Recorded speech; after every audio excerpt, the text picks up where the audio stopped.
नमस्कार श्रोताओं, आकाशवाणी समाचार देहरादून के विशेष कार्यक्रम सेवा सप्ताह में आपका स्वागत है। आपके साथ मैं पंकज सनवाल खुलबे। पर्यटन एक ऐसा क्षेत्र जो न केवल किसी राज्य की अर्थव्यवस्था को मजबूती देता है, बल्कि उसकी संस्कृति, परंपरा और पहचान को भी दुनिया भर में पहुंचाता है। प्राकृतिक सुंदरता, धार्मिक धरोहर और साहसिक खेलों के लिए प्रसिद्ध उत्तराखंड में पर्यटन की असीम संभावनाएं हैं। यही वजह है कि प्रधानमंत्री नरेंद्र मोदी ने उत्तराखंड को साल भर का पर्यटन स्थल बनाने का विजन दिया है। फिल्म पर्यटन को बढ़ावा देने से लेकर रोजगार और निवेश के नए अवसर पैदा करने तक केंद्र सरकार किस तरह उत्तराखंड को पर्यटन मानचित्र पर नई पहचान दिला रही है, इसी पर आज हम परिचर्चा करेंगे अपने कार्यक्रम में। विषय है उत्तराखंड में फिल्म और पर्यटन के विस्तार में केंद्र सरकार की भूमिका। इस विषय पर बात करने के लिए आज स्टूडियो में हमारे साथ हैं फिल्म लेखक निर्देशक अनुज जोशी जी, हमारे साथ हैं विभू काशिव जी जो कि एक संगीत निर्देशक हैं, और हमारे साथ हैं एक्टर सुनील सिंह जी। आप सभी का बहुत बहुत स्वागत हमारे स्टूडियो में। सबसे पहले अनुज जोशी जी, मैं आपसे जानना चाहूंगी कि उत्तराखंड को देवभूमि कहा जाता है और चारधाम यात्रा पर यहाँ हर साल लाखों लोग आते हैं। आप कैसे देखते हैं पिछले कुछ सालों में पर्यटन की जो ये वृद्धि हुई है उसको? अगर पिछले आंकड़े देखते हैं कम से कम आज से 10 साल पहले तक के, तो लगभग 4 गुना से ज़्यादा ग्रोथ है इसमें जो चार धाम यात्रा है। स्पेशली केदारनाथ जो है आपदा के बाद जब दोबारा रीडेवलप हुआ है, तो अकेले केदारनाथ में लगभग 8 गुना से ज़्यादा आज की तारीख में वहाँ पर लोगों का आना जाना है एज ए पिलग्रिमेज अगर कहें तो काफ़ी ग्रोथ है और ग्रोथ बढ़ती जा रही है जैसा दिख रहा है जी। साथ ही ये भी मैं जानना चाहूंगी आपसे कि राज्य में पर्यटन को बढ़ावा देने के लिए पर्यटन नीति बनी है। सरकार का प्रयास है कि पर्यटन केवल धार्मिक यात्रा तक सीमित ना रहे, इसके साथ साथ एडवेंचर टूरिज्म की बात हो, वेलनेस टूरिज्म की बात हो या अन्य क्षेत्रों में जो पर्यटन को आगे बढ़ाया जा रहा है, इसको आप कैसे देखते हैं? नहीं, अगर उसे भी हम पिछले 20 साल से कंपेयर करें, स्पेशली राज्य बनने के बाद के दौर से, तो आज की तारीख में वो भी कम से कम 12-14 गुना दिखता है। क्योंकि उसके ये तीनों एस्पेक्ट्स अगर कहें, चारों एस्पेक्ट्स अगर बोलें इसके टूरिज्म के, एक तो अपना सीनिक ब्यूटी के लिए जो लोग आते हैं हिल स्टेशंस वगैरह में, या वेलनेस के लिए पहले से योगाज ऋषिकेश हरिद्वार चल ही रहा था। और एक तरह से ये अगर मैं पिछले 20 सालों में कहूँ तो बहुत ग्रोथ हुई है। और मुझे लगता है अगर थोड़ा सा जैसे केरला आयुर्वेद के नाम से काफ़ी फेमस है एक ब्रांड, तो एक तो उत्तराखंड आयुर्वेद को मुझे लगता है प्रमोट अगर और हो जाए, अगर गवर्नमेंट ने लेकिन काफ़ी किया वेलनेस में, कम से कम योगा और आयुर्वेद दोनों का बहुत अच्छी ग्रोथ है। अगर इसे ब्रांड के रूप में और कर सकें, जैसे केरला आयुर्वेद है, उत्तराखंड आयुर्वेद, तो शायद और बेटर हो सकता है। और इसके अलावा अपना एडवेंचर्स में तो आज की तारीख में अब गंगा से वैली से बेटर तो एडवेंचर के चांस ही नहीं है। मैं खुद, मेरे गांव के लिए एक रास्ता आ जाता है ऋषिकेश लक्ष्मण झूला से, तो आज से 15 साल पहले कुछ भी नहीं था, आज वो बहुत बड़ा आप ये बंगी जंपिंग से लेके बहुत शानदार मतलब डेवलपमेंट हो गया। तो एडवेंचर टूरिज्म तो आपको अब ऐसा लगता है कि हर ब्लॉक में दिखने लग गया जी। आप देखोगे लोगों ने ऐसे ही बना लिए हैं चलने के लिए एक पाथ टाइप रस्सियों का, इस तरह का। तो एडवेंचर का तो बहुत अच्छा, और गवर्नमेंट की पॉलिसीज उसमें बहुत वो है, स्पेशली सब्सिडी वाली पॉलिसीज उन्होंने जो गवर्नमेंट को ने दी है होम स्टेज की, इनको उसके कारण बहुत ग्रोथ है। विभू जी, उत्तराखंड पिछले कुछ वर्षों में एक लोकप्रिय पर्यटन स्थल बनता जा रहा है। इस बदलाव में अगर हम केंद्र सरकार और राज्य सरकार की विभिन्न योजनाओं की बात करें तो वो कैसे मददगार साबित हो रही हैं? जी, मेरे हिसाब से तो एक तो पहले ही उत्तराखंड देवभूमि है, और क्योंकि एक स्पिरिचुअल जर्नी अगर किसी को करनी हो तो उत्तराखंड ही आता है, और आज से नहीं मतलब काफ़ी पहले से ही। और जैसे कि पर्यटन में जो बढ़ावा मिला है आज की डेट में, तो मुझे लगता है कि जैसे जो अपने स्नो गेम्स होते हैं अपना ओली में, उसमें पूरा इंटरनेशनल जो प्लेयर्स होते हैं वो आते हैं, और जो राफ्टिंग्स वगैरह होती हैं वो करने के लिए आते हैं। प्लस जो ऑल वेदर रोड बनी है गवर्नमेंट की तरफ से, उसका एक बहुत बड़ा फ़ायदा मिला है टूरिज़्म को, जिसकी बदौलत हम एकदम रोड कनेक्टिविटी बिल्कुल आप बद्रीनाथ तक हो गई है, या इधर केदारनाथ तक भी हो गई है। तो काफ़ी लोग अब ये है कि इजीली पहुंच पा रहे हैं वहाँ तक। इसके बाद अगर मैं एक दूसरे उस पे आऊँ, तो फिल्म के माध्यम से जो फिल्म के द्वारा जो सब्सिडीज दी जा रही हैं, फिल्में पहले भी बनती थी उत्तराखंड के अंदर, बॉलीवुड की, साउथ की बनती थी, लेकिन अब ये हो गया है कि अब काफ़ी बन रही हैं। इसलिए बन रही हैं कि बहुत सारे प्रोड्यूसर्स बाहर के यहाँ पे आके फिल्म बना रहे हैं, सब्सिडीज क्योंकि मिल रही हैं गवर्नमेंट की तरफ से। और ज़्यादातर अभी स्टार्टिंग हुई है पिछले 1-2 साल से, जो बाहर के प्रोड्यूसर्स हमारी लैंग्वेज में, जो हमारी उत्तराखंडी लैंग्वेज है, कुमाऊनी हो गई, गढ़वाली हो गई, उस पर भी बना रहे हैं फिल्म, उस पर भी इन्वेस्टमेंट कर रहे हैं, क्योंकि उसमें सब्सिडी ज़्यादा मिल रही है जी। 50% सब्सिडी मिल रही है। तो ये एक तरीके से देखा जाए तो गवर्नमेंट की पॉलिसीज ही हैं, जो गवर्नमेंट, सेंट्रल गवर्नमेंट और स्टेट गवर्नमेंट मिलकर बना रही हैं, और इससे फ़ायदा जो उत्तराखंड के लोग हैं उनको निश्चित ही हो रहा है। सुनील सिंह जी, पर्यटन को बढ़ावा देने के लिए सड़क हो गया, रेल और हवाई कनेक्टिविटी जैसे आधारभूत ढांचे का कितना महत्व है? एक कलाकार के रूप में आपको कई बार ट्रैवल करना पड़ता होगा, कई बार पहाड़ी क्षेत्रों में भी जाते होंगे, तो ये जो आधारभूत ढांचे में सुधार हुए हैं, इनके बारे में क्या कहना चाहेंगे आप? जी, मैं ये कहना चाहता हूँ कि पहले जो था, आज से पहले 10 या 15 साल पहले हम रोडों का जो ढांचा था, रोड काफ़ी ख़राब होती थी, रोडों में गड्ढे होते थे। लेकिन पिछले 4-5 सालों में कहूँ मैं तो रोड काफ़ी अच्छी हो गई है। जैसे सर ने बताया कि 4 धाम की जो रोड है वो बहुत अच्छी बन गई है ऑल वेदर रोड की वजह से। और कभी भी छोटी मोटी उसमें जो घटनाएं होती है, जैसे पहाड़, जो हमारे क्योंकि पहाड़ी क्षेत्र है तो उसमें कभी पहाड़ खिसक जाता है, लेकिन उतनी ही जल्दी उसमें काम भी शुरू हो जाता है। मतलब किसी प्रकार की बाधा नहीं उसमें रहती है।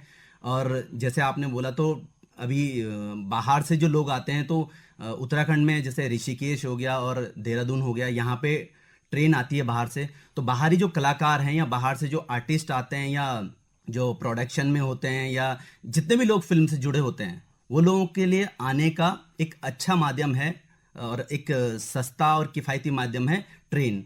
साथ ही साथ आप प्लेन, हमारा जॉली ग्रांट में एयरपोर्ट है, तो जो जितने भी बॉलीवुड के आर्टिस्ट हैं वो वहाँ से आ रहे हैं और उनको कोई भी असुविधा नहीं हो रही है। जी, आप सभी मेहमान जो है फिल्म से जुड़े हुए हैं, मैं इस पर ही बात करना चाहूंगी कि विभू जी, अगर हम फिल्मों की बात करें, हाल के वर्षों में हम देख रहे हैं कि उत्तराखंड में फिल्मों की शूटिंग हो, टीवी सीरीज की बात हो, कलाकारों, निर्माता, निर्देशकों के लिए राज्य जो है शूटिंग के लिए पसंदीदा जगह बन गया है। इसकी वजह आप क्या मानते हैं? स्टेट गवर्नमेंट की तरफ से जो सब्सिडी मिल रही है उसका एक बहुत बड़ा एक फ़ायदा मिला है। और दूसरा ये है कि जो एक गवर्नमेंट की पॉलिसी है स्टेट गवर्नमेंट की, कि आई थिंक 2 घंटे के अंदर आपको एक सर्टिफिकेट मिल जाता है जिसके द्वारा आप कहीं भी उत्तराखंड के अंदर शूट कर सकते हो, और वो एब्सोल्युटली फ्री है। तो वो बहुत इजी प्रोसेस बना दिया गया है इंटरनेट के माध्यम से। वो कहीं भी बैठ के आप, वर्ल्ड के अंदर कहीं भी बैठ के आप अप्लाई कर सकते हो। तो एक वो बहुत अच्छा प्रोसेस है, उसमें आपको कोई टेंशन नहीं है, आपको चक्कर नहीं काटने कहीं के कि आपको उसको सर्टिफिकेट को लेना है तो उसमें बहुत सारी टेंशन्स होंगी या कोई प्रॉब्लम होगी। अब उसको ऑनलाइन उसको भर सकते हो और ले सकते हो। एक तो वो है, और दूसरा ये है कि फिर जो सब्सिडीज दी हैं यहाँ पे मिली हैं, उसके माध्यम से जो फिल्म मेकिंग है वो, जैसे कि बॉलीवुड से लोग जो आ रहे हैं यहाँ पे बनाने, जबकि सब्सिडी उनको सिर्फ 30-35% ही मिल रही है, लेकिन वहाँ के कंपैरिजन से यहाँ पे जो बना रहे हैं वो बहुत सस्ती पड़ रही है फिल्में उनको बनानी, तो उनका उसमें फ़ायदा हो रहा है। क्योंकि यहाँ के, और उसका जो एक फ़ायदा जो हमें है यहाँ के लोकल लोगों को, ये मिल रहा है कि रोज़गार मिल रहा है, यहाँ के आर्टिस्ट को काम मिल रहा है, यहाँ के जो लोकल वेंडर्स हैं उनको काम मिल रहा है, उसके माध्यम से ये भी फ़ायदा हमको हो रहा है। और उनका काम ये हो रहा है कि उनको सस्ते में फिल्म वो बना रहे हैं, और जो यहाँ का एक पूरा एक जो कल्चर है वो भी दिख रहा है, और जो यहाँ की एक आप नेचर है तो उनको वो भी सूट कर रहा है उस माध्यम से। अब देहरादून में ही उनको वो सब कुछ चीज़ मिल जाती है जो उनको अगर आप मुंबई में शूट करें या कहीं और शूट करें ना मिले। मुंबई, देहरादून में आपको वो शहर में मिल जाएगा, अगर आप शूट करेंगे तो आपको मॉल भी मिल जाएगा, देहरादून के अंदर ही आपको 2-3 किलोमीटर के आसपास अराउंड विलेज भी मिल जाएगा, एक गांव टाइप भी मिल जाएगा। अभी जैसे कि बॉर्डर की शूटिंग चल रही थी, बॉर्डर 2 की शूटिंग चल रही थी वहाँ पे कहीं पे, मुझे याद नहीं है एग्जैक्टली कौन सी जगह है, तो वो उनको वहीं मिल गया ऑन देहरादून के अंदर ही उनको पूरा का पूरा वो माहौल मिल गया। उन्होंने वहीं पे सेट लगाया, वहीं पे पूरा वो किया, और बहुत सस्ते में उनकी फिल्म वो शूट हो रही है यहाँ पे। क्योंकि वही मैंने बताया आपको कि कोई गवर्नमेंट की तरफ से बिल्कुल एकदम इजी है पॉलिसीज सारी, कि आप इजीली काम कीजिए। गवर्नमेंट ने बहुत अच्छी पॉलिसीज बना रखी हैं, इसकी वजह से वो बढ़ावा मिल रहा है और आगे भी बढ़ावा मिलता रहेगा इस चीज़ को। अनुज जोशी जी, फिल्म निर्माण को लेकर केंद्र सरकार किस तरह से राज्य को सहयोग कर रही है? केंद्र सरकार की ईज ऑफ डूइंग बिजनेस है या अन्य योजनाएं हैं, वो उत्तराखंड को कैसे लाभ पहुंचा रही है? साथ ही साथ एक प्रश्न और है कि फिल्म निर्माण में शूटिंग की परमिशन होती है और लोकेशन एसेस होती है, क्या वो आसान हुई है? जहाँ तक परमिशंस की बात है, वो थोड़ा और क्लियर कर दूँ से, वो ना सिंगल विंडो सिस्टम यहाँ है अब, और आप कहीं से भी, जैसे इन्होंने बताया कि आप अप्लाई कर सकते हो, ऑनलाइन सिस्टम है। और उसमें और जगह, या पहले उत्तराखंड में भी ऐसा होता था कि कुछ जगह पर काफ़ी ज़्यादा फीस होती थी गवर्नमेंट की ही, लेकिन वो अब फ्री ऑफ कॉस्ट है कि कोई लोकेशन की अगर वो गवर्नमेंट के हाथ में तो उसका कोई चार्ज नहीं होता। और जहाँ तक सेंट्रल गवर्नमेंट की बात है, सेंट्रल गवर्नमेट उत्तराखंड ही सभी स्टेट को अच्छा सपोर्ट करती है उसमें। अभी उत्तराखंड में भी हाल ही में उन्होंने एक सेमिनार कराया था, अपना जो नेशनल फिल्म डिवीज़न है मुंबई से, उससे भी लोग यहाँ आते हैं, एक्सपर्ट्स आते हैं, और वो ईज़ ऑफ डूइंग बिजनेस जो है उसके साथ इस तरह के सेमिनार मतलब सेंट्रल गवर्नमेंट करा रही है स्टेट गवर्नमेंट के साथ मिलकर। हाल ही में हुआ है 2 महीने पहले देहरादून में भी, कि आप कैसे इसको बिजनेस बढ़ा सकते हो, ग्रोथ दे सकते हो अपने मूवी बनाकर, चाहे आप छोटी बना रहे हो या बड़े बना रहे हो या डॉक्यूमेंट्रीज बना रहे हो। तो उससे रिलेटेड भी यहाँ पर सेंट्रल गवर्नमेंट के उससे कोशिशें हुई है, और वो सब ईज़ ऑफ डूइंग बिजनेस का जो उनका प्रोसेस है, उस सब का हिस्सा है कि गवर्नमेंट उसको हम तक मतलब छोटे स्तर पर भी लेकर आ रही है कि लोगों को एक तरह से एजुकेट करने के लिए, लोगों से मतलब जो फिल्म फर्टिलिटी यहाँ की, तो उसको एजुकेट करने के लिए कि आप कैसे जो गवर्नमेंट की स्कीम्स हैं उनके थ्रू इंटरनेशनल मार्केट में अपने फिल्म का बिजनेस ले जा सकते हो। सुनील सिंह जी, आप एक एक्टर हैं और एक्टर के तौर पर मैं आपसे ये जानना चाहूंगी कि पर्यटन के माध्यम से युवा पीढ़ी के लिए रोजगार के अवसर पैदा करने के लिए सरकार किस प्रकार से काम कर रही है? जब आप बाहर जाते होंगे, इंटीरियर्स एरिया में जाते हैं, तो किस तरह के सुधार वहां आपको देखने को मिलते हैं? मैं ये कहना चाहता हूँ कि एज एन एक्टर यहाँ पे अभी काफ़ी अच्छा चल रहा है, और जितनी भी अभी सीरीज शूट हो रही है तो उसमें लोकल लोगों को बहुत काम मिल रहा है। मैंने अभी मतलब पिछले 1-2 साल पहले की बात करूं तो यहाँ पे एक नेटफ्लिक्स के लिए सीरीज शूट हुई थी, जिसमें लगभग उत्तराखंड के सभी कलाकारों को, जिनको मैं जानता हूं, उनको काम मिला। और साथ ही साथ इसमें जो जूनियर आर्टिस्ट होते हैं उनको बहुत काम मिल रहा है, क्योंकि 3 महीने तक अगर आपको हर दिन 100-200 लोग चाहिए और हर दिन चेंज होते हैं लोग, तो इससे बहुत लोगों को काम मिल रहा है। जी विभू जी, कई फिल्में उत्तराखंड में शूट हो रही हैं। आपको क्या लगता है कि फिल्म या टीवी इंडस्ट्री पर्यटन को कैसे योगदान दे सकती है अपनी ओर से? क्योंकि जो है फिल्म टूरिज्म है, एक बहुत बड़ी ताकत है। जी देखिए, जैसे कि अभी हाल ही में हमारी जो फिल्म रहबार आई है, मैं उसके माध्यम से आपको बताना चाहूँगा। हमारे जो प्रोड्यूसर्स हैं फिल्म के, इस फिल्म के जो प्रोड्यूसर्स हैं वो सारे बाहर के हैं, दिल्ली के हैं, कुछ अपने हरियाणा के हैं, कुछ और आउट ऑफ कंट्री के हैं। तो देखिए, जब ये फिल्म बनी तो उसमें उन्होंने इन्वेस्टमेंट किया, वो यहाँ पे आए, वो लोग, उन्होंने देखा कि यहाँ का कैसा वो है, प्रोसेस है, और यहाँ पे उनको काफ़ी अच्छा लगा। तो अब ये फिल्म जो हमारी है, ये फिल्म अभी कैलिफोर्निया में भी रिलीज़ हुई है। जी तो इसकी वजह से हमारा जो पर्यटन है वो बढ़ रहा है, क्योंकि लोग देख रहे हैं कि हमारे उत्तराखंड में क्या क्या चीज़ें हैं और एक्सप्लोर कर सकते हैं चीज़ों को। तो डेफिनेटली जो फिल्म का माध्यम है, ये बेस्ट माध्यम है मैं कहूँगा, क्योंकि इसके द्वारा आपकी फिल्म, तो जब ये फिल्म हमारी OTT पे आएगी, या जो भी उत्तराखंड की फिल्में और भी जो OTT पे आ रही हैं, तो पूरा विश्व उन फिल्मों को देख रहा है, और पूरा विश्व जब वो चीज़ देखता है तो पर्यटन को डेफिनेटली ऑफकोर्स जो है बढ़ावा मिलता ही मिलता है। अनुज जोशी जी, क्या कुछ ऐसी व्यवस्था है जिसमें राज्य के फिल्म निर्माण से जुड़े विभिन्न प्रतिभाशाली व्यक्ति और संस्थान एक ही मंच पर आ सके, और जिससे फिल्म विधा से जुड़े लोगों को रोजगार के अवसर मिल सके? गवर्नमेंट का जो इंफॉर्मेशन डिपार्टमेंट है, उसी के अंडर में फिल्म मीडियम आता है, और वो लोग जैसे कई ऐसे एफर्ट्स करते हैं, अपनी तरफ से सेमिनार्स भी कराकर कोशिश करते हैं इस तरह से जोड़ने की। लेकिन एक जैसे अभी वो एक डायरेक्टरी प्लान कर रहे हैं जिसमें सब लोग इकट्ठे हो सकें, तो वो भी एक अच्छी कोशिश है, जो शायद अगले 6-7 महीने में उसका प्रोसेस हो जाएगा। या इवन एक फिल्म सिटी एक इंफ्रास्ट्रक्चर लेवल पर ट्राई की जा रही है, तो ऐसी संभावना है देहरादून में बहुत जल्दी फिल्म सिटी भी खड़ी कर रहे हैं लोग। जी सुनील सिंह जी, एक कलाकार के रूप में पहले कौन कौन सी चुनौतियां आपके सामने थी और कैसे उसका समाधान सरकार ने किया है इन वर्षों में? जी, पहले ये कहना चाहता हूँ कि यहाँ पे काफ़ी चीज़ें नहीं मिलती, जैसे शूटिंग के लिए, जैसे एज एन एक्टर आप थिएटर करते हो, स्ट्रीट प्ले करते हो, कई चीज़ें सीखने के लिए आप जैसे उत्तराखंड में है, तो अब तो यहाँ पे काफ़ी चीज़ें हैं, जैसे स्कूल खुल रहे हैं या एक्टिंग से रिलेटेड चीज़ें, तो आपको सीखने को मिलता है वहाँ से। लेकिन पहले बहुत कम था। मैं जो सर हैं इनके टाइम की बात करूँ तो इनको इन चीज़ों के लिए बहुत स्ट्रगल करना पड़ता था, यहाँ से सीधे बॉम्बे ही जाना पड़ता था। आज यहाँ पे ये है कि एटलीस्ट हमको एक माध्यम मिल जाता है कि हाँ, यहाँ पे इतने स्कूल थिएटर हैं जिनसे हम जुड़ सकते हैं और उससे हम कुछ सीख सकते हैं। जब हम कुछ सीखेंगे तभी हम आगे परफॉर्म करेंगे। समाधान की बात मैं करूँ तो सरकार की तरफ से जो अभी सब्सिडी आ रही है और शूटिंग यहाँ पे बहुत हो रही है, वेब सीरीज, हिंदी फिल्में, और यहाँ पे जो उत्तराखंडी बहुत फिल्में बन रही है, उससे लोकल जो भी हैं उनको यहाँ पे काम मिल रहा है, आर्टिस्ट को काम मिल रहा है। और उत्तराखंड के गांव में, जहाँ पे हम ज़्यादातर गांव में शूट करते हैं, वहाँ गांव में जो लोग होते हैं उनको बहुत काम मिल रहा है। होम स्टे जो सरकार ने खोले हैं, और होम स्टे भी लोग इसलिए खोल रहे हैं, पहले जो था इसमें सब्सिडी नहीं थी, तो अपना जो पुराना घर था उसको लोग रिनोवेट करते हैं और उससे होम स्टे बना रहे हैं।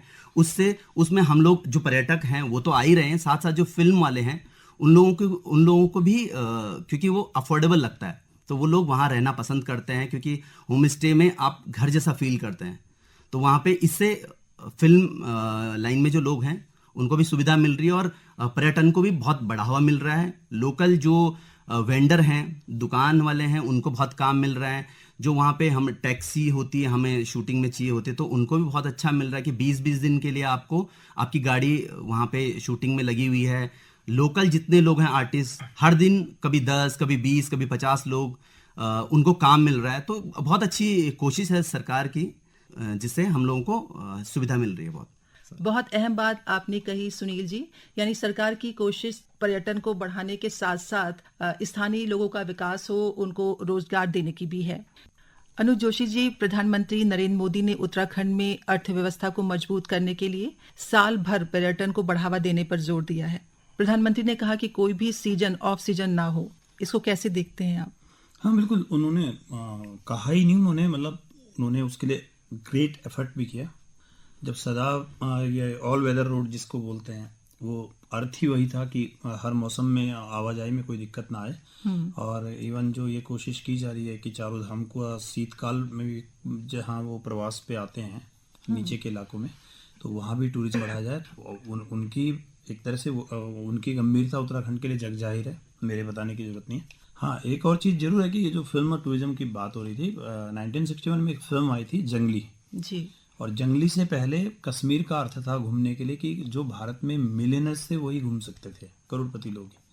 लेकिन जंगली फिल्म को जब लोगों ने पर्दे पर कश्मीर देखा, पहली बार रंगीन में शूटिंग हुई थी कश्मीर में जंगली फिल्म में, और उसके बाद ऐसा माना जाता है कि लगभग 30 गुना ज़्यादा टूरिज्म बढ़ गया था वहाँ का, कश्मीर का जी। और वही उत्तराखंड में हुआ।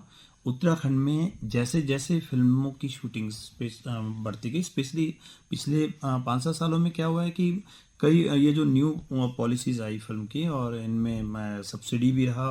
सब्सिडी भी हर एक के लिए है, उड़िया फिल्म है, कोई कन्नड़ा फिल्म है, तेलुगु फिल्म है, मतलब रीजनल फिल्मों के लिए भी है। तो वो तक यहाँ शूटिंग करने आ रहे हैं। इस वक्त अभी हम बात कर रहे हैं तो हमारे एक परिचित की उड़िया फिल्म की शूटिंग चल रही है, तो उसके कारण एक जबरदस्त बूस्ट आया, क्योंकि पूरे भारत में उत्तराखंड की लोकेशन गई।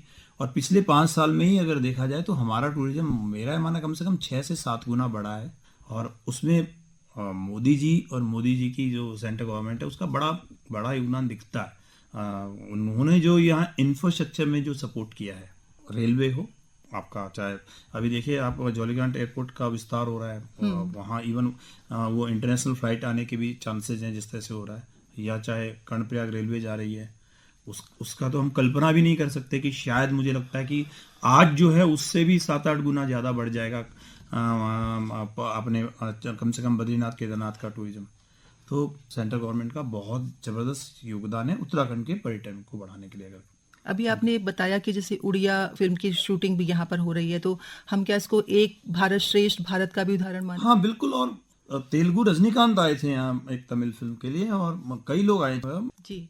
सुनील जी, स्थानीय कौशल और संसाधनों को कैसे बढ़ावा मिलता हुआ देखते हैं आप पर्यटन के माध्यम से? पर्यटन के माध्यम से मैं ये कहना चाहता हूँ कि जो भी पर्यटक आते हैं उनको जो सुविधा मिलती है, इसीलिए उत्तराखंड टूरिज्म बढ़ता जा रहा है। लोग पहाड़ में आ रहे हैं। पहले सिर्फ लोग घूमने आते थे, लेकिन अब लोग पहाड़ में नई नई चीज़ें एक्सप्लोर करने आते हैं। लोग डॉक्यूमेंट्री शूट करने आ रहे हैं। बाहर से लोग यहाँ पे जैसे कि उत्तराखंड देवभूमि है, तो यहाँ पे इतने अच्छे मंदिर हैं हमारे, हर कोई वहाँ जाना चाह रहा है।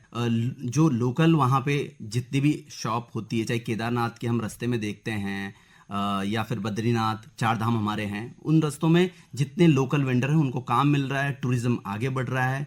प्रधानमंत्री जी ने भी जैसे कहा कि स्थानीय उत्पादों को इससे बढ़ावा मिलेगा, तो आपको लगता है कि इससे स्थानीय उत्पादों को बढ़ावा मिलता है? बिल्कुल मैम। लोग जब भी आप उत्तराखंड में जा रहे हो, जैसे मैंने पहले बताया, तो होम स्टे में अब जो हमारा मंडवा है, कोदा है ना, झंगोरा है, ये सब जो लोकल फूड है यहाँ के, काफल हैं, ये लोग पहले हम इन्हें ऐसे देखते थे जैसे काफल वगैरह हम गांव में खाते थे, लेकिन अब यहाँ पे वो बिकते हैं, लोग खरीद रहे हैं। और लोकल जितनी भी हमारी चीज़ें हैं, दाल है, ये यहीं पे जब मिल जाती है, यहाँ पे बिकने लगी है, अच्छा मार्केट मिल रहा है, तो ये बहुत अच्छा है। और जो लोग बाहर से आ रहे हैं तो उन्होंने नई नई चीज़ें खाने को मिल रही है। इवन मैं यहाँ पे देखता हूँ कि शादी में भी मुझे जो चीज़ें गाँव में मुझे नहीं मिलती थी वो यहाँ पे मिल रही है अभी। वो इसीलिए कि जो रोड अच्छी बनी है, उसके माध्यम से वहाँ से जो गाँव में जो लोग हैं जो अच्छा उत्पाद कर रहे हैं, वो यहाँ तक इजीली पहुंच पा रहा है। उनका जो भी प्रोडक्ट है, सामान वो लेके आ रहे हैं, वो यहाँ तक पहुंच पा रहा है और उनको एक अच्छी दाम भी मिल रहा है, इसीलिए वो यहाँ पे आ रहे हैं। तो काफ़ी अच्छी चीज़ है, ये अच्छा लग रहा है। अनुज जोशी जी, हाल के दिनों में हमने देखा कि फिल्म निर्माण में यहाँ बढ़ोतरी हुई है। शूटिंग के परिप्रेक्ष्य में अगर हम कहें, तो क्या इसमें इको फ्रेंडली इंफ्रास्ट्रक्चर के लिए भी कुछ खास नीति है? नहीं, वो इनकी ज्वाइंट है, चाहे वो टूरिज्म पॉलिसी हो, टूरिज्म पॉलिसी से ज़्यादा उसका संबंध है। उसमें कई इस तरह के टूरिज्म सेक्टर डेवलप किए हैं उन्होंने। एक मॉडल डेवलप किया कि विलेजेस में जाएं लोग, नॉर्मली होटल्स की बजाय विलेजेस में जा कर रहे हैं। और इवन उस तरह के मॉडल्स कुछ लोगों ने बनाए कि वो टूरिस्ट आकर वहाँ भेड़े तक चराएं, इस तरह के भी वो कोशिशें हो रही हैं। तो इको टूरिज्म में अधिकतर यही हो रहा है कि जो एक ट्रेडिशनल टूरिज्म चला रहा था उससे थोड़ा हटके भी लोग अगर नेचर के और नज़दीक जाके बिना किसी उन फैसिलिटीज़ के, जो फैसिलिटीज़ उन्हें उनके घर या बड़े नगरों के 5 सितारा होटलों में मिलती है, तो उससे थोड़ा हटकर जब पब्लिक जाएगी, और ऐसा हो रहा है, तो वो पॉलिसी है, टूरिज्म पॉलिसी है सेंट्रल गवर्नमेंट की भी, स्टेट गवर्नमेंट की, जिसके दम पर इको टूरिज्म बढ़ रहा है। मैं ये कहूँगा बढ़ रहा है अभी शैशव काल में अपने, लेकिन अभी बहुत दूर उसमें जाना है। पर उसकी शुरुआत इसी गवर्नमेंट ने बहुत अच्छे से की है और वो पिछले 4-5 सालों से वो ग्रोथ पे है। जी, सुनील सिंह जी, सुरक्षा और पर्यावरण संरक्षण को ध्यान में रखते हुए हम कैसे पर्यटन को आगे बढ़ा सकते हैं, जो हमारा पर्यावरण भी है वो सुरक्षित रहे? जी, पर्यावरण सुरक्षित रखने के लिए पहले हमें जागरूक होना जरूरी है, क्योंकि जब भी हम किसी भी जगह जाते हैं तो हम कुछ वहाँ से लेते हैं, जो कि आजकल आपको पता है हर एक चीज़ जो है वो पॉलिथीन में आती है और हम यूज़ करने के बाद इधर उधर फेंक देते हैं। तो पहले तो हमें जागरूक होना चाहिए, तभी हम किसी और को बोल सकते हैं। जब हम जागरूक होंगे तभी लोग जागरूक होंगे। और इसके लिए सरकार जो ये प्रोग्राम करवाती है, समय समय पर स्वच्छता के लिए प्रोग्राम करा रही है। ऋषिकेश त्रिवेणी घाट पे जो पर्यटन आते हैं उनको जागरूक करने के लिए स्ट्रीट प्ले जो गवर्नमेंट की तरफ से हो रहे हैं, बहुत अच्छा है। और यहाँ पे भी देहरादून में है, और गांव-गांव जाके जो सरकार इस चीज़ के लिए एक अच्छा कदम उठा रहे कि आप जो पॉलीथीन हैं या जो भी चीज़ें हैं इनका कम से कम यूज़ करें, और अगर ज़रूरी है तो उसे यूज़ करने के बाद रिसाइकल करें। इसके लिए भी बहुत सारी संस्थाएं हैं जो इसके लिए काम कर रही है, पेड़ लगा रही है, तभी हम इस चीज को बढ़ावा दे सकते। विभू जी, आप क्या कहना चाहेंगे कि पर्यटन भी हो, साथ में पर्यावरण का संरक्षण भी हो? पर्यटन भी हो और पर्यावरण का संरक्षण भी हो, उसके लिए वही है कि आप जो लोकल लोग हैं और जो बाहर से लोग आ रहे हैं, जो भी लोग बाहर से आते हैं, तो उन लोगों को ये सोचना चाहिए कि हम कहाँ पे जा रहे हैं। पहले तो अगर हम बद्रीनाथ जा रहे हैं, केदारनाथ जा रहे हैं, या हरिद्वार जा रहे हैं, ऋषिकेश जा रहे हैं, तो ये कोई पिकनिक स्पॉट नहीं है, है ना। ये एक स्पिरिचुअल आपकी जर्नी है। तो मुझे लगता है कि ये जो अब आप ऐसी मेंटेलिटी लेके जा रहे हैं वहाँ पे कि ये कोई पिकनिक स्पॉट है, आप वो मेंटेलिटी मत लेके जाइए। आप ये मेंटेलिटी लेके जाइए कि वो एक स्पिरिचुअल जर्नी है, और जो लोकल लोग हैं उनको भी ये बात सोचना चाहिए कि ठीक है, एडवेंचर ज़रूरी है, टूरिज्म ज़रूरी है, लेकिन किस जगह की क्या इंपॉर्टेंस है। आप जो है पर्यटन और तीर्थाटन में अंतर करने की बात कर रहे हैं? जी बिल्कुल बिल्कुल, आप एग्जैक्टली आपने सही समझा। है तो दोनों ही टूरिज्म, बट दोनों में फ़र्क है। एक स्पिरिचुअल टूरिज्म है और एक प्लेफुल, आप उसमें एंजॉय करने के लिए आ रहे हैं, तो उन दोनों को मिक्सअप ना किए जाए, दोनों को सेपरेट रखना पड़ेगा आपको। जो लोकल लोग हैं उनको भी समझना पड़ेगा, और जो बाहर से लोग आ रहे हैं उनको भी समझना पड़ेगा। तो हम लोग टूरिज्म को भी बना के रख सकते हैं, और जो हमारा पर्यावरण है उसको भी बचा के रख सकते हैं। जी। अनुज जोशी जी, हालांकि ये सवाल मेरा आप तीनों के लिए ही है। आने वाले वर्षों में आप उत्तराखंड के पर्यटन, और क्योंकि आप फिल्म जगत से जुड़े हुए हैं, टीवी व फिल्म उद्योग और का जो आधारभूत ढांचे हैं उसको किस रूप में देखते हैं आने वाले समय में? मुझे लगता है कि सबसे ज़्यादा ग्रोथ इन दोनों सेक्टर की हो रही है, ज्वाइंट अगर कहूँ, टूरिज्म प्लस उत्तराखंड में जो सिनेमा है, चाहे वो सिनेमा यहाँ का रीजनल सिनेमा हो या जो बाहर से शूटिंग के लिए आ रहा है, मेरे हिसाब से वो इस वक्त लगभग 15 से 20% की ग्रोथ से बढ़ रहा है, और इतनी ग्रोथ किसी और सेक्टर की है ही नहीं। ये हम कह सकते हैं कि फिल्म जो है पर्यटन को बढ़ाने का सबसे प्रभावी माध्यम सिद्ध हो रही है। हमेशा ये विभू जी, आप क्या कहना चाहेंगे इस पर? हमारी लोकल इंडस्ट्री और आगे बढ़ रही है, तो मुझे लगता है कि एक पल ये भी आएगा कि हम बॉलीवुड के साथ भी compete करेंगे।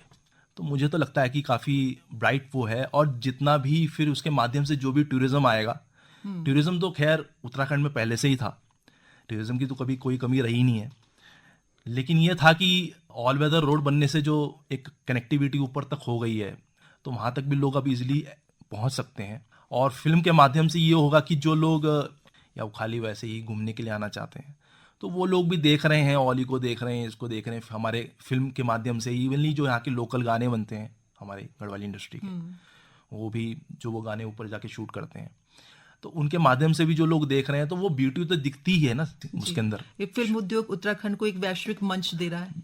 ऑफ कोर्स मैम, दे रहा ही नहीं, दे चुका है।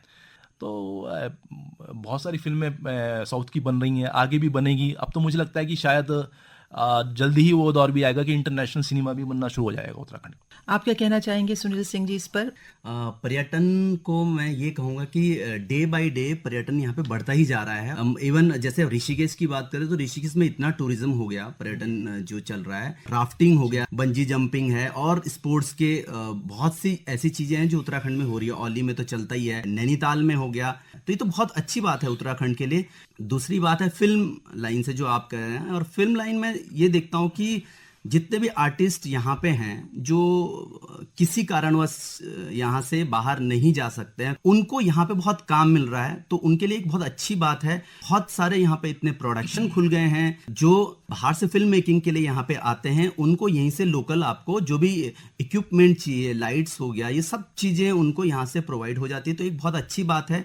और कहीं ना कहीं जितने भी उत्तराखंड के लोग हैं उनको इसमें काम मिल रहा है, चाहे वो फिल्म मेकिंग में, प्रोडक्शन में हो, फिल्म मेकिंग में हो, एज एन आर्टिस्ट हो, हर जगह उन लोगों के लिए सुविधाएं डे बाय डे बढ़ती ही जा रही है, तो ये बहुत अच्छी बात है हमारे लिए। जी, स्थानीय जनता के जीवन स्तर में सुधार की आप बात कर रहे हैं, और आय के स्रोत में हम बढ़ोतरी होता हुआ देख रहे हैं स्थानीय जनता के। बिल्कुल। श्रोताओं, हम ये कह सकते हैं उत्तराखंड में पर्यटन और फिल्मों का बढ़ता मेल राज्य में नई संभावनाएं लेकर आ रहा है। साथ ही आज की परिचर्चा के माध्यम से हमने ये भी जाना कि पर्यटन सिर्फ यात्राओं का सिलसिला नहीं, बल्कि विकास, संस्कृति और रोजगार का आधार भी है। आप सभी मेहमान हमारे स्टूडियो में आए और हमसे अपने महत्वपूर्ण विचार साझा किए। आप सबका बहुत बहुत धन्यवाद। धन्यवाद। श्रोताओं, इसी के साथ हमारा आज का ये विशेष कार्यक्रम सेवा सप्ताह यहीं पर समाप्त होता है। आपसे फिर मुलाकात होगी एक नए विषय के साथ। तब तक के लिए अनुमति दीजिए। नमस्कार।